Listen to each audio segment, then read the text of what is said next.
Good morning. It's May 9th here in Seoul, and I'm Kim Dami. We begin with these stories making the headlines at this hour, starting with South Korea's plan to send a delegation to Japan to inspect the contaminated water from the Fukushima nuclear plant. The inspection team is expected to be dispatched to Fukushima as early as the 23rd of this month. Seoul and Tokyo will carry out Director General level talks on the plan this week. Russia pushes ahead with its offensive against Ukraine ahead of Victory Day on Tuesday, but tones down its Victory Day celebrations as Ukraine may launch its own attacks. And BTS Jungkook sets a Guinness World Record for the fastest K-pop soloist to reach 1 billion streams on Spotify. South Korea will dispatch a delegation to Fukushima later this month to inspect the safety of the wastewater there. Seoul and Tokyo will carry out talks on the team's trip this week. Our top office correspondent Oh Soo-young starts us off. A South Korean inspection team will head to Fukushima later this month to review the safety of Japan's treated radioactive wastewater that authorities plan to release into the ocean. This comes after President Yoon and Japanese Prime Minister Fumio Kishida on Sunday agreed to Seoul's independent inspection of the wastewater stored at Fukushima Daiichi nuclear power plant. At a joint press conference following their almost 2-hour-long talks, the two leaders announced measures to overcome sensitive sticking points in bilateral ties, as the neighbours mend fences in the face of various geopolitical and economic challenges. In particular, the two touched upon sensitive matters. First, on dispatching an independent team of South Korean experts to inspect the Fukushima wastewater. The Japanese PM said he is aware of South Koreans' concerns and hopes there will be an outcome based on a science-based review.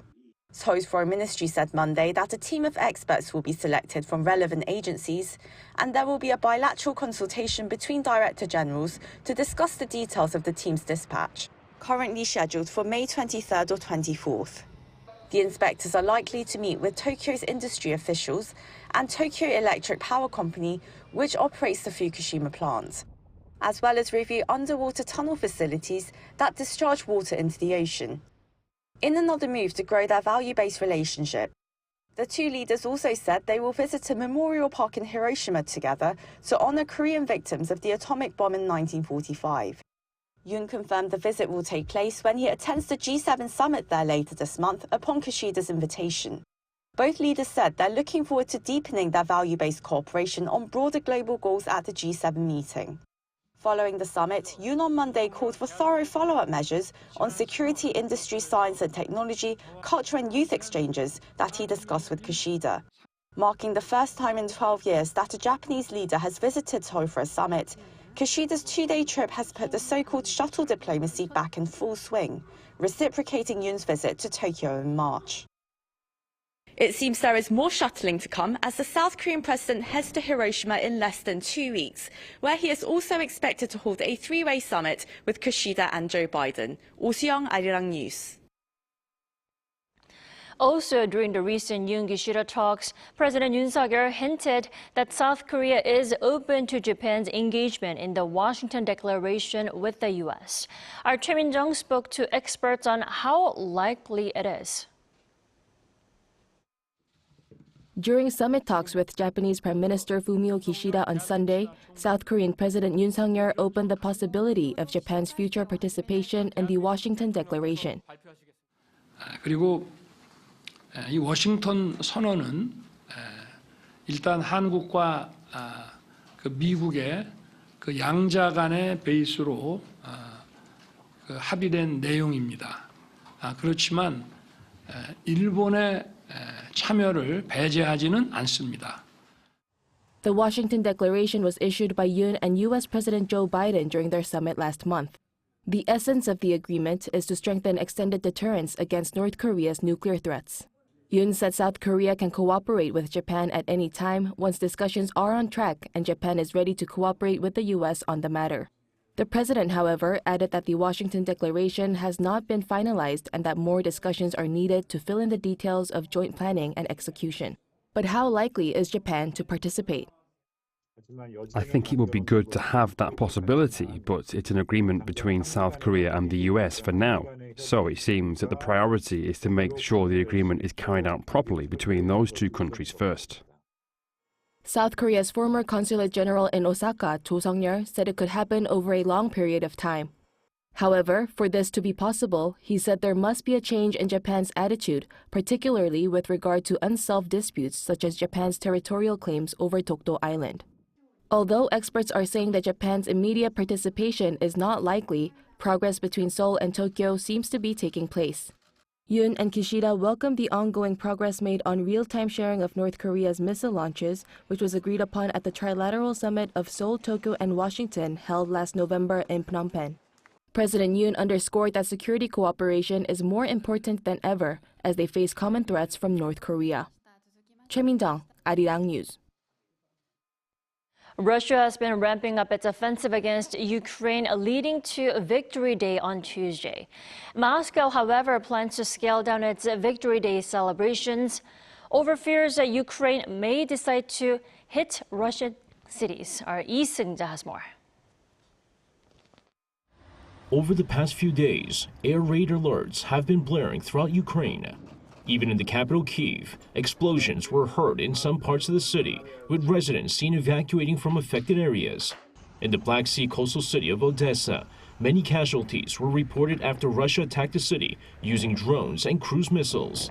Military experts say Russia has been ramping up its offensives leading up to Victory Day on Tuesday in the hope of completing a full takeover of Bakhmut. And the same assessment is also being made by Ukraine, who fear losing control of Bakhmut is looming, with Wagner soldiers being used on the battlefield. As Moscow ramps up its airstrikes against Ukraine, Ukraine is now responding with a counterattack of its own in Russia-occupied Crimea. And while May 9th's Victory Day, which marks a Soviet victory over Nazi Germany in 1945, is usually celebrated in a grandiose manner, Russia is instead stepping up airstrikes and tightening security measures in cities where events will be held, following a series of warnings of possible sabotage by Ukraine. It also comes at what some experts believe is a major turning point in the Russia-Ukraine war after 15 months of conflict. With no end to the war in sight, Ukraine may have to rely on China to mediate a peace deal with Russia, despite skepticism of China's role as a peacemaker. Lee Seung-ja, Arirang News. Leaders of Southeast Asian countries will be gathering for their annual ASEAN summit amid the ongoing crisis in Myanmar. Running for 3 days, the 42nd ASEAN summit opens in Indonesia today, with the main focus on seeking ways to end the violence in Myanmar that's been ongoing since the military coup in 2021. Minao Halang, the general who seized power in the coup, has not been invited to the summit for failing to adopt ASEAN's peace proposal. ASEAN leaders are also likely to address territorial disputes over the strategically important South China Sea. East Timor's accession process as the 11th ASEAN member will also be discussed.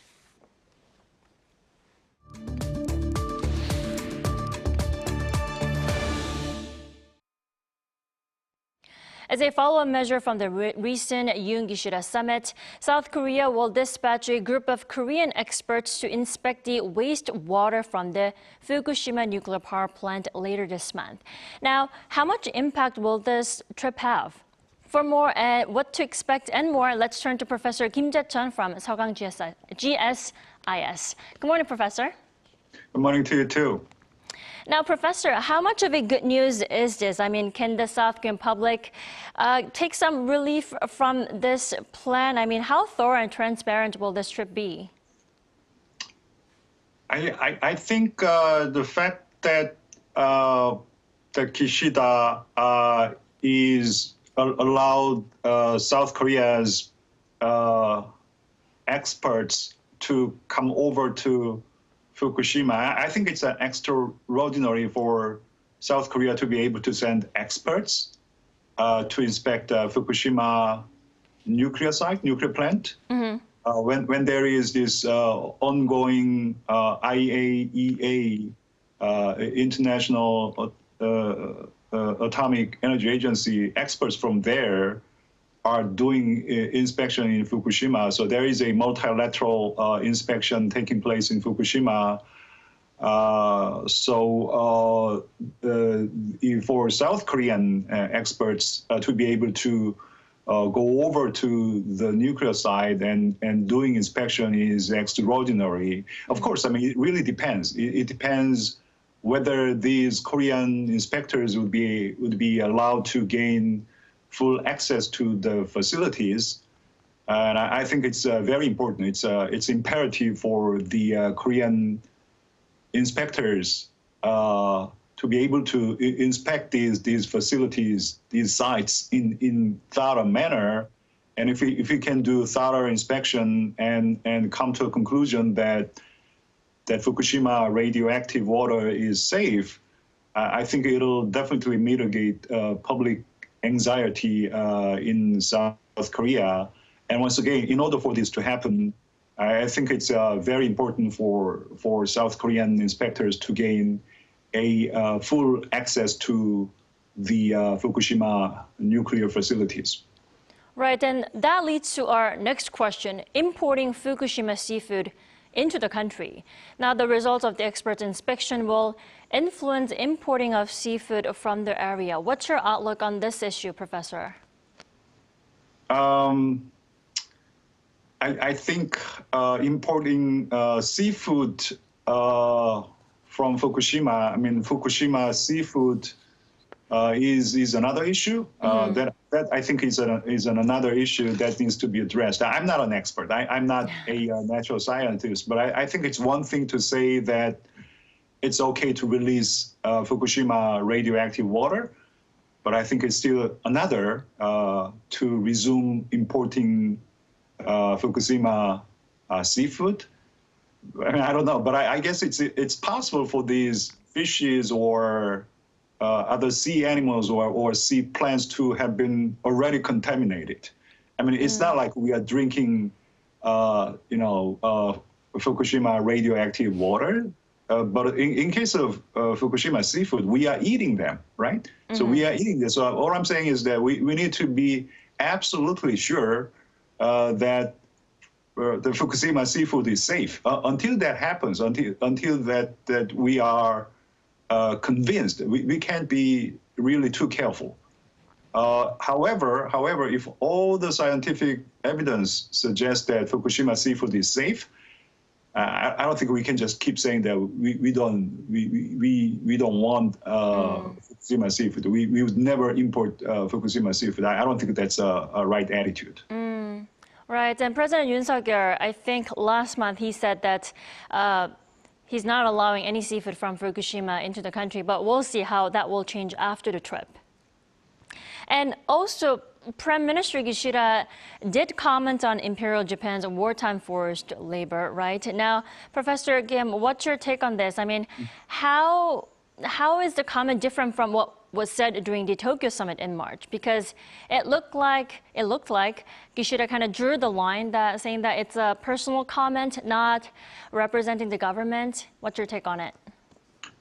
Well, as you said, he said that he felt sorry. He felt sorry for the hardship that the Korean laborers had to endure. But he, as you said, he drew the line. He said it's a personal view. I'm not speaking for the Japanese government, because Japanese government still denies that Korean laborers were forced to labor. I mean, the labor was sort of voluntary to seek economic benefits.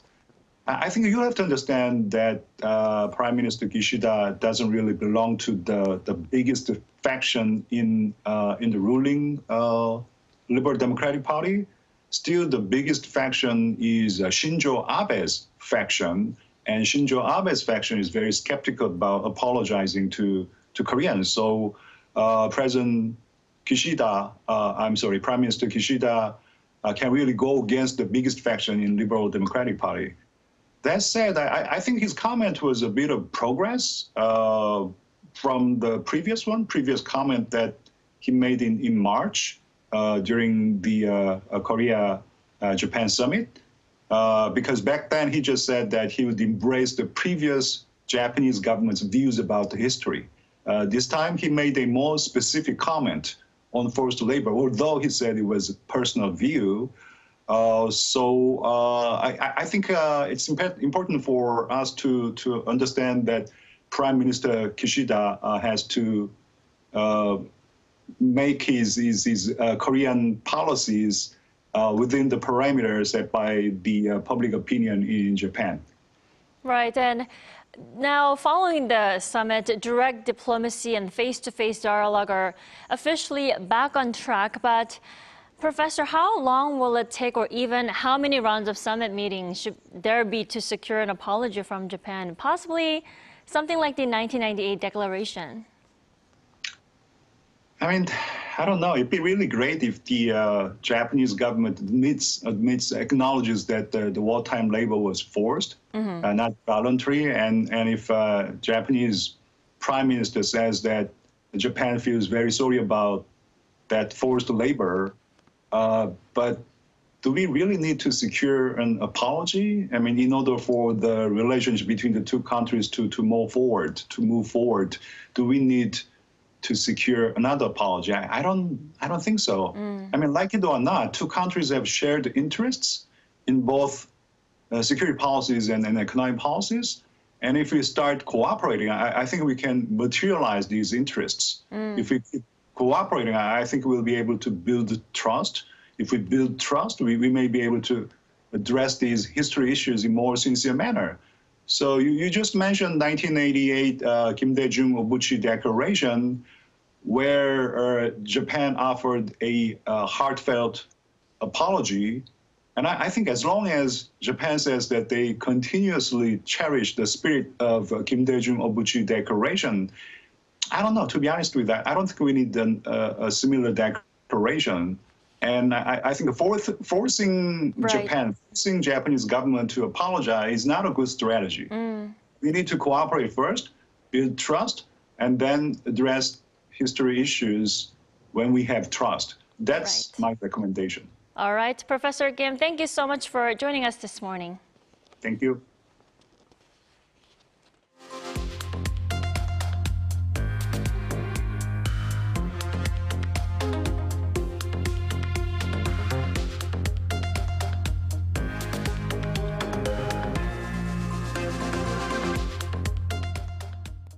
The share of chip exports to the U.S. is seeing a big shakeup amid the U.S. China trade war, with China seeing losses in its share of the market. Now, that's good news for Taiwan and Vietnam, who have seen an increase in exports to the U.S. Our Lee Dae-hyun tells us more.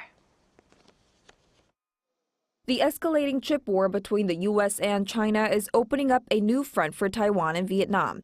Recent analysis released by the Federation of Korean Industry shows that both countries boosted their share of chip shipments to the U.S. as China saw its share drop. The data compared shares of U.S. chip imports in 2018 and 2022 and showed Taiwan's share increasing to 19.2% last year, up 9.7 percentage points from 2018. Taiwan in 2022 topped the list of U.S. chip import share by country. Vietnam, meanwhile, accounted for 9.8%, climbing 7.3 percentage points from 2018, ranking in 5th place last year. On the other hand, China, which used to be the top chip exporters to the U.S., dropped to 11.7% in 2022, from over 30% of the import share in 2018. South Korea kept its 3rd place ranking in both 2018 and 2022, with its import share slightly increasing by 1.8 percentage points last year. The gap between South Korea and Taiwan now stands at 6.6 percentage points, with Taiwan turning the tables over the 4-year period. The Federation of Korean Industries also says Taiwan and Vietnam's huge jump during recent years is largely due to them replacing China, specifically in terms of computers and related components, which had been major export items from China to the U.S. As a result, China's share dropped 15 percentage points, while Taiwan and Vietnam rose almost 7 and 3.5 percentage points each. The two countries also expanded their proportion by focusing on rapidly growing sectors such as integrated circuits and LEDs, solar cells, and modules. The agency also added that South Korea should also strengthen domestic chip production while diversifying chip export items, as the government is currently working to expand tax credits in advanced strategic industries investments. Lee Dae-hyun, Arirang News. BTS member Jungkook set a Guinness World Record for amassing 1 billion Spotify streams in the shortest time for a K-pop male solo artist. According to the Global Records Authority on Monday, Jungkook achieved the goal in just 409 days. The record was achieved through the streaming of 3 of his songs, Stay Alive, Left and Right, and Dreamers. Just last week, his Spotify account reached 70 million followers in a record 436 days for an Asian solo artist. With a number of BTS members releasing their own solo albums, expectations are high that Jungkook may be the next member to do so.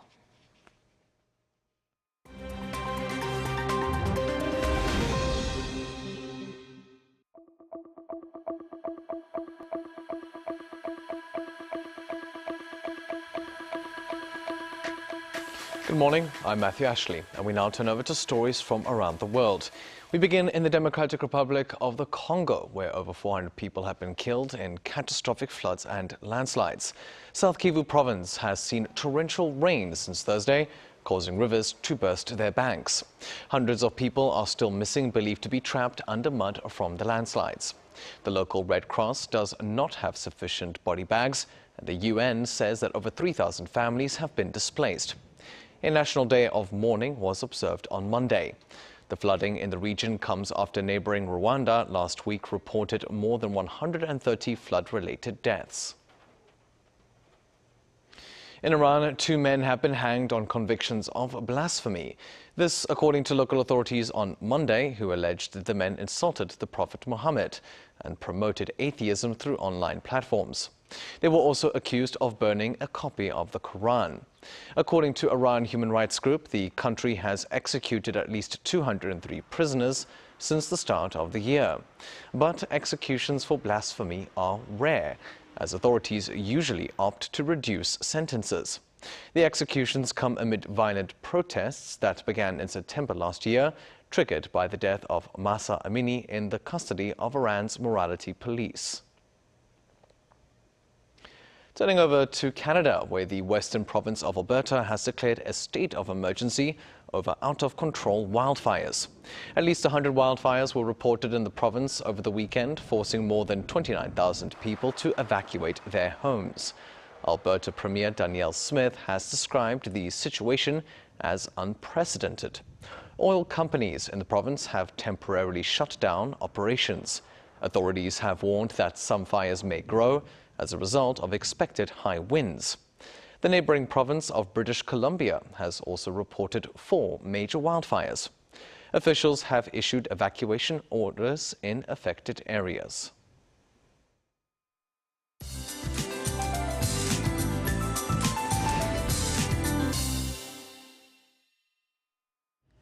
Good morning. Warm and almost summer-like days are in store across Korea. After a chilly start, temperatures will again rise fast. And especially those in East Coast regions, including Daegu and Gangneung, will notice a big temperature rise this afternoon. Gangneung could have a scorcher with an expected high of 29 degrees Celsius.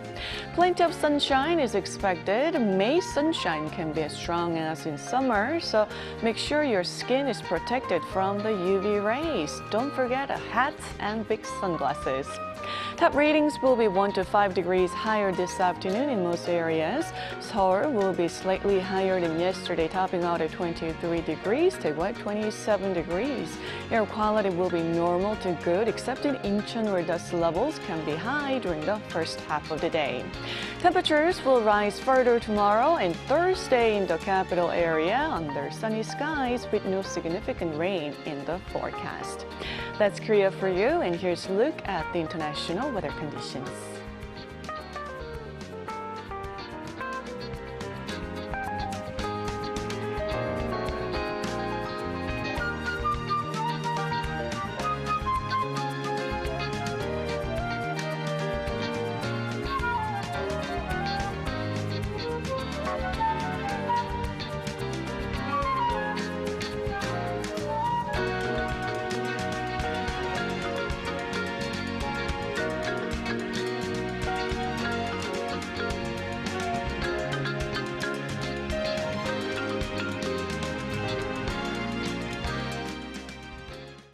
That wraps up today's New Day at Arirang. Thanks for watching.